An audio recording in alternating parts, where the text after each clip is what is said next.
ভাবুন তো, আপনার দল একটাও ম্যাচ হারেনি, পুরো জাতি স্বপ্ন দেখছে ইতিহাস গড়ার। খেলোয়াড়রা শেষ রক্তবিন্দু পর্যন্ত লড়াই করছে, তারপরও শেষ বাঁশি বাজতেই সব শেষ।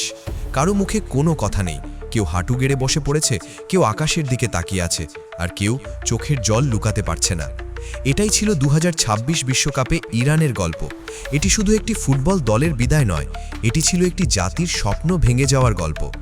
আজকের ভিডিওতে আমরা দেখব কেন এত ভালো লড়াই করার পরও ইরানের বিশ্বকাপ যাত্রা শেষ হয়ে গেল, কি ঘটেছিল সেই গুরুত্বপূর্ণ মুহূর্তগুলোতে, আর কেন বিশ্বের অনেক ফুটবল প্রেমী এই বিদায়কে সবচেয়ে হৃদয় বিদারক বিদায়গুলোর একটি বলে মনে করছেন।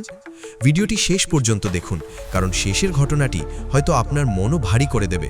বিশ্বকাপ শুরু হওয়ার আগেই খুব বেশি মানুষ ইরানকে নিয়ে আলোচনা করছিল না।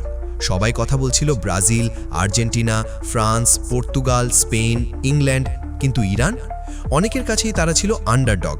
কিন্তু ফুটবলের সবচেয়ে সুন্দর দিকই হলো এখানে নাম নয়, মাঠের পারফরমেন্সই শেষ কথা। প্রথম ম্যাচ থেকেই ইরান দেখিয়ে দেয় তারা শুধু অংশ নিতে আসেনি, তারা লড়তে এসেছে। প্রতিটি ট্যাকেল, প্রতিটি ব্লক, প্রতিটি দৌড়, প্রতিটি আক্রমণে ছিল নিজেদের দেশের জন্য লড়াই করার এক অসাধারণ মানসিকতা। বিশ্বজুড়ে মানুষ ধীরে ধীরে বলতে শুরু করলো, ইরানকে হালকাভাবে নিলে ভুল হবে। গ্রুপ পর্ব যত এগোতে থাকে ততই জটিল হতে থাকে সমীকরণ। ইরান লড়াই করে, পয়েন্ট সংগ্রহ করে, কিন্তু বিশ্বকাপে শুধু নিজের ম্যাচ জিতলেই সবসময় হয় না, অন্য ম্যাচের ফলও সমান গুরুত্বপূর্ণ হয়ে ওঠে। অন্যদিকে প্রতিদ্বন্দ্বী দলগুলো নিজেদের লক্ষ্য পূরণ করে। প্রতিটি গোল, প্রতিটি সেভ, প্রতিটি মিনিট ইরানের ভাগ্য বদলে দিচ্ছিল।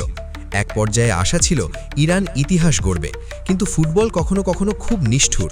কয়েকটি ছোট পার্থক্য, গোল ব্যবধান এবং অন্য ম্যাচের ফলা সবকিছু মিলিয়ে স্বপ্ন ধীরে ধীরে দূরে সরে যেতে থাকে। ম্যাচের শেষ মুহূর্ত, স্টেডিয়ামে হাজার হাজার সমর্থক, টিভির সামনে কোটি মানুষ, সবাই অপেক্ষা করছে হয়তো এই আক্রমণেই বদলে যাবে ইতিহাস। বল জালে জড়ায়, উল্লাসে ফেটে পড়ে সবাই, খেলোয়াড়রা দৌড়ে উদযাপন শুরু করে, কিন্তু ভিএআর-এর সংকেত আসে। কয়েক সেকেন্ডের নীরবতা, তারপর সিদ্ধান্ত, গোল বাতিল।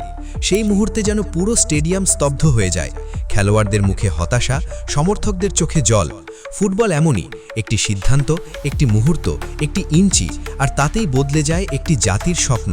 শেষ বাঁশি বাজে। স্কোরবোর্ডে লেখা থাকে নির্মম বাস্তবতা, ইরানের বিশ্বকাপ যাত্রা শেষ। কেউ মাটিতে বসে পড়ে, কেউ জার্সি দিয়ে চোখ মোছে, কেউ নীরবে সতীর্থকে জড়িয়ে ধরে। এই দৃশ্য শুধু ইরানের নয়, এটি সেই সব দলের গল্প যারা শেষ পর্যন্ত লড়ে, কিন্তু ভাগ্য তাদের পাশে দাঁড়ায় না। কেন এই দলকে মানুষ মনে রাখবে? একটি দলকে শুধু ট্রফি দিয়ে বিচার করা যায় না, কিছু দল মানুষের হৃদয় জিতে নেয়। ইরান সেই দলগুলোর একটি। তারা দেখিয়েছে সাহস কি, ঐক্য কি, দেশের জার্সির জন্য শেষ মুহূর্ত পর্যন্ত লড়াই করা কাকে বলে।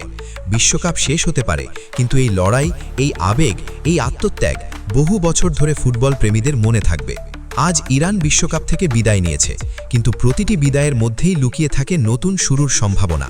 হয়তো 4 বছর পর আরও শক্তিশালী হয়ে, আরও আত্মবিশ্বাস নিয়ে আবার ফিরবে তারা।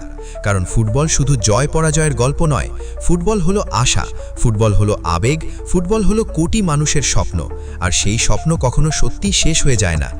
আপনি যদি মনে করেন ইরান তাদের লড়াই দিয়ে সম্মান অর্জন করেছে, তাহলে ভিডিওটি লাইক করুন, কমেন্টে লিখুন রেসপেক্ট ইরান, হৃদয় ইরান।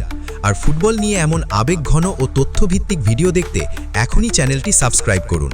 ধন্যবাদ, আবার দেখা হবে পরের ভিডিওতে।